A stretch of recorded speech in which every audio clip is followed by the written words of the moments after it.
अस्सलाम वालेकुम जी। मार्का हक का जश्न खत्म हो चुका है, लेकिन कयामत वापस आ रही है। कयामत क्या वापस आ रही है जनाब? नैब एक्टिवेट हो चुका है, लेकिन इस बार नैब केपीके में नहीं है, इस बार नैब पंजाब में भी नहीं है। नैब है चौई साहब सिंध में, बिलावल की ब्रूट फोर्स का कीमा कर रहा है। लेकिन ये कयामत क्या सियासतदानों पर ही रहेगी या असल मुकाम पर भी जाएगी, इस पर भी बात करेंगे आज, क्योंकि बिलावल साहब ब्रूट फोर्स से 26वीं आईनी तरमीम करवा चुके हैं। बिलावल साहब बड़े नारे मारा करते थे, अब बिलावल साहब की अपनी बारी है, लेकिन फिर भी हमें उनसे हमदर्दी ज़रूर है। क्या खड़े हो पाएंगे? मेरा नहीं ख्याल, बात करके देखते हैं इस वीडियो में। और साथ साथ पेट्रोलियम प्राइसेस, अब डिटेल आती चली जा रही है कि पेट्रोलियम प्राइसेस में क्या गड़बड़ है, क्या घोटाला है और क्या गंद है, लेकिन नाअहली की सज़ा हमें ही भुगतनी पड़ेगी। भुगत रहे हैं, वो मज़ीद भुगतेंगे। तहरीक इंसाफ को नई ट्रक की बत्ती के पीछे लगाया गया है, वो देखें ट्रक की बत्ती के पीछे चलते चलते कहाँ तक पहुँच जाते हैं। इन सारी चीज़ों पर बात करूँगा। मैं हूँ अदील राजा, आप देख रहे हैं मेरा यूट्यूब चैनल। अच्छा जनाबे वाला, एक तो ये चैनल है मेरा, एक मेरा दूसरा चैनल है जहाँ पर अग लारी बम ड्राइवर वीलॉग्स होते हैं, आप वो भी देखते हैं। वो ज़रा डिफरेंट हटके होते हैं, ज़रा नॉन सीरियस होते हैं। वैसे ये कौन से बड़े सीरियस होते हैं, लेकिन मुझे मशवरा दिया गया कि इसमें सीरियस रहना है आपने बिल्कुल, तो let's be very serious on this. साथ साथ सब्सक्राइब ज़रूर कीजिएगा और फीडबैक ज़रूर दीजिएगा। देते आपको है नहीं, मैं कोई मशहूर आदमी बन नहीं पा रहा, मुझे इसकी बड़ा अफसोस है, लेकिन कोशिश करते हैं मशहूरी के लिए जल्द से जल्द।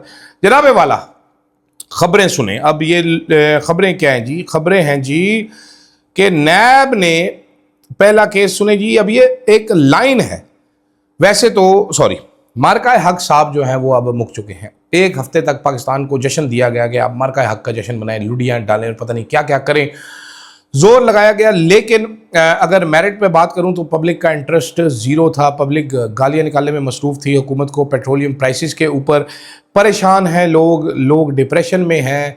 मैं बहुत सारे ऐसे लोगों को जानता हूं who are seriously not okay because of petroleum prices. वो परेशान भी हैं, वो घबराए भी हुए हैं और वो ये चाहते हैं कि ये खुदा के लिए किसी तरीके से ये पेट्रोल की प्राइसेस सस्ती कर दी जाए, क्योंकि हमारा इससे बेड़ा गर्क हो रहा है। लेकिन कोई सुनने वाला नहीं है। ऐसे में उनके ऊपर मार्का हक ठूंसा गया। इससे पहले हमारे ऊपर क्या ठूंसा जा रहा था जनाब? इससे पहले ठूंसा जा रहा था मुज़ाकरात करें, जंग हो गई, मुज़ाकरात करें, फिर मार्का हक आ गया। फिर कल वज़ीर आज़म साहब ने बताया कि जी ईरान का जवाब फील्ड मार्शल साहब को मिल गया है। मुल्क का वज़ीर आज़म वो है, उसको जवाब नहीं मिलता ईरान का। लेकिन चलो, लेकिन अब असल काम की तरफ हमारी हुकूमत घुस रही है, वो है आपका 28वीं आईनी तरमीम।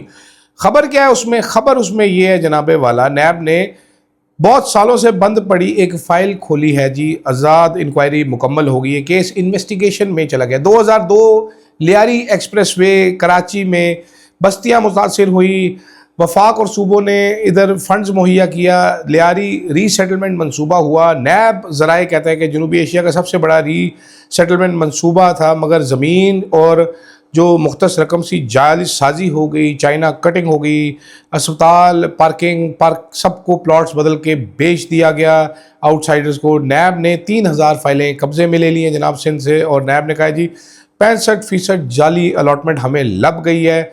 और जहां पर दस्तखत हैं 8 अरब रुपए की, अब तक उन्होंने करप्शन भी निकाल ली है। नज़ीर भट्ट साहब बहुत जालिम आदमी है इस मामले में, करप्शन वो सूंघ लेते हैं। और उन्होंने कहा जी कि कुछ अहम शख्सियात इस इंक्वायरी में रुकावट बनती रही, लेकिन नैब ने अब हर रुकावट तोड़ने का फैसला कर लिया है। नैब तगड़ी होकर बाहर आ गई हैं। 6 लोगों के नाम ECL में डाल दिए गए हैं और जनाब गिरफ्तारियों समेत हर किस्म की उन्होंने इजाज़त दे दी। उन्होंने कहा पकड़ लो सबको, चुक लो। साथ ही साथ सरकारी ज़मीनों की पर एक गैर मुल्की शख्सियत की कंपनी के नाम लीज़ गुजरने के बाद भी रखी गई थी। नैब ने वो वापस निकलवा लिए लीज़। ठीक है, गैर मुल्की शख्सियत ने चंद साल पहले बड़े स्कैंडल में अहम पाकिस्तानी शख्सियात के खिलाफ वादा माफ गवाह बनी थी। अंदाज़ा कीजिए ये गैर मुल्की शख्सियत कौन है, और ये वादा माफ गवाह इमरान खान के खिलाफ बने थे। उनके लीज मिल गई है जनाब।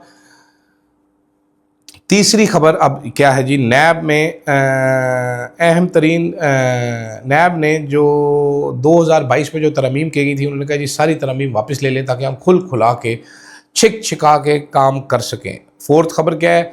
नैब तरमीम ने शर्त आयद की थी कि जहां का जुर्म होगा वहीं पर चलेगा, और इसी तरमीम की बुनियाद पर जो जाली अकाउंट्स केस थे वो सिंध में गए थे, लेकिन नैब ने नया विंग कायम किया है और उन्होंने कहा जी तमाम मेगा करप्शन केसेस नैब के ब्यूरो में नहीं, इस सेल में चलेंगे जो सीधा चेयरमैन नैब को रिपोर्ट करेगा। नज़ीर भट्ट साहब, उन्होंने कहा छिक के रख दूंगा, पट के रख दूंगा।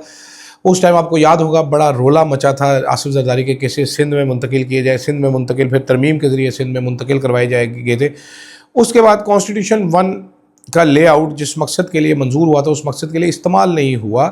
नैब ने तमाम मंसूबों की फ़ाइलें खोलनी शुरू कर दी हैं। नैब ने सारे देख लिए हैं, स्कूल, पार्क, यूनिवर्सिटी, हर ज़मीन, हर वो, ताकि जिस मकसद के लिए बना था उस मकसद के लिए किया, और ज़मीन CDA को वापस मुंतकिल करवाई जा रही है। अल मुस्तफ़ा टावर्स में भी नैब का छापा पड़ चुका है और भी नैब के छापे पड़ चुके हैं। तो नैब जो है जनाब वो फुली एक्टिवेट हो गया है। हमने नैब को इस तरह एक्टिवेट जनरल मुशर्रफ के दौर में देखा था, सियासतदानों को आपने लाइन पर लेके आना था, तो अब दोबारा नैब एक्टिवेट हुआ है। घर घर में ये बात आम है, ड्राइंग रूम में ये बात आम है कि 28वीं आईनी तरमीम आनी है। तहरीके इंसाफ का इसमें कोई रोल नहीं है। पीपल्स पार्टी रेजिस्टेंस कर रही है, सूबों की तकसीम और वसाइल की तकसीम NFC रिवर्स के हवाले से पीपल्स पार्टी कहती है हमने नहीं करनी। तो पीपल्स पार्टी की गिची पे पैर रखने और उनकी दुबर पे छितर लगाने हैं, जिसके लिए सारी कार्रवाई की जा रही है। बाकी अल्लाह मालिक है, क्योंकि नैब अगर सीरियस होता तो यहाँ पर फ्रॉड के ऐसे ऐसे मुल्ज़िमान और ऐसे ऐसे विक्टिम्स फिर रहे हैं जिनकी तरफ नैब मुँह उठा के देखता नहीं, जिनकी सुनवाई नहीं होती।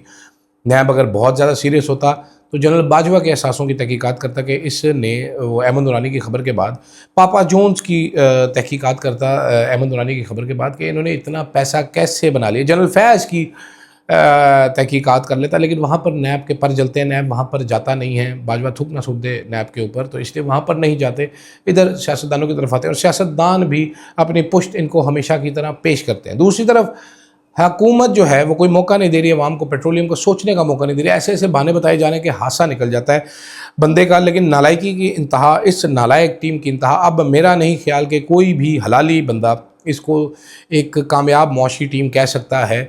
ये नालायक तरीन टीम है जिन्होंने बेड़ा गर्क करके रख दिया मुल्क की मईशत का, इकॉनमी का और लोगों की ज़िंदगियों का। इस नालायक तरीन टीम ने लेकिन एक काम कामयाबी से किया हुआ है, तहरीक इंसाफ को फुदू लगाया हुआ है, और इसमें इस्टेब्लिशमेंट के लोग जो हैं, ज़ाहिरी बात है वो इस टीम के साथ ही हैं, वो भी सपोर्ट कर रहे हैं इनको। उन्होंने ज़ुबैर अली खान की खबर के मुताबिक महमूद खान चचेरी, गौहर वगैरह को बेवकूफ़ बनाया हुआ है।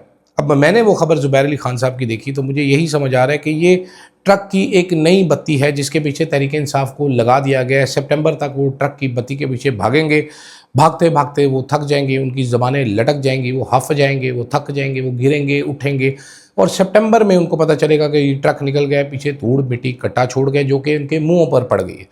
और आपको कुछ इशारे भी मिलते हैं कि तहरीक इंसाफ ट्रक की बत्ती के पीछे, अब देखिए ना, 9 मई गुजरा है अभी। तहरीक इंसाफ के लिए एक बड़ा दिन है। 9 मई के जुल्म की दास्तानें आप सुने, रोंगटे आपके आज भी खड़े हो जाते हैं। तहरीक इंसाफ के बहुत सारे लोग ऐसे हैं जो उनको भूलने के लिए तैयार नहीं, वो याद करते हैं। लेकिन जो चेयरमैन है तहरीक इंसाफ के, बैरिस्टर गौहर साहब is not bothered at all. Barrister Gauhar साहब जो हैं, उन्होंने कोई एक ट्वीट करना मुनासिब नहीं समझा, कोई एक प्रेस कॉन्फ्रेंस नहीं की, कोई उनका बयान नहीं आया, कुछ नहीं बोला उनके, वो सुन होके और टोन होके बैठे हुए हैं। तो इससे भी जाहिर होता है बैरिस्टर गौहर साहब शायद स्टेटस को से मुतमईन है, उनको लगता है कि मैं ओके, मैं तहरीक इंसाफ का चेयरमैन हूँ, I am enjoying my self, तो इतना काफ़ी है। लेकिन क्या इतना काफ़ी रहेगा? डील के बारे में मेरा मौक़िफ़ ये स्ट्रॉन्ग रहा है, और आप सब लोग जो मेरे देखने वाले हैं वो जब भी कमेंट करते हैं वो मेरी हाँ में हाँ मिलाते हैं। पिछली बार वैसे मुझे बड़ी हैरत, इस बात पे भी खुशी भी हुई, हंसी भी आई कि मैंने कहा जी पेट्रोल इस कौम को 1000 रुपये का मिलना चाहिए, साथ 2-2 चपेड़े मुंह पे मारने चाहिए। एवरीबडी एग्रीड कि होना यही चाहिए इस कौम के साथ। हाँ, एक साहब ने लिखा था कि जनाब गोलियां खा चुके, मर चुके, आप और क्या चाहते हैं? भाई गोली तो खानी पड़ेगी, अगर अपने हकूक़ चाहिए तो फिर मारे तो खानी पड़ती है। ऐसे तो नहीं होता, हम भी तो बेरोज़गार हुए हैं ना आवाज़ उठाने के चक्कर में, आपको भी कुछ करना पड़ेगा, ऐसे नहीं होता। तो ये थी जनाब ताज़ा चीता छोटी छोटी क्यूट खबरें। अब देखते ही ये हैं कि बिलावल भुट्टो साहब की ब्रूट फोर्स कहाँ जाती है। क्या बिलावल भुट्टो साहब लम्हे पै जाएंगे हाथ पाँव ऊपर करके पुट्ठे होके, या बिलावल साहब फाइट करेंगे? मैंने रिसेंट पास्ट में पीपल्स पार्टी को, जब से उनकी हुकूमत आई है 2007 में, उसके बाद से आज तक फ़ाइट करते हुए नहीं देखा। पीपल्स पार्टी हर चीज़ मान के लमलेट हो जाती है, मैंने ये देखा है। तो let's see if they can fight. मेरा ख्याल है इमरान खान ने अकेले ने जितनी फ़ाइट पुटअप की है उसके क्वार्टर, उसके 250 ग्राम फ़ाइट भी पीपल्स पार्टी पुटअप कर देती पहले, तो बड़ा फ़र्क पड़ जाता मुल्क में। इस टाइम जो जमहूरियत का हाल है वो ना होता। लेकिन देखते हैं जनाब, अब तो सिंपल मेजॉरिटी हुकूमत के पास है ही है, पीपल्स पार्टी कुछ पट नहीं सकती। 28वीं आईनी तरमीम के लिए 2/3 मेजॉरिटी चाहिए, वो बनाई जा सकती है। देखते हैं क्या होता है। मुझे दीजिएगा इजाज़त, फीडबैक ज़रूर दीजिएगा। अल्लाह हाफ़िज़।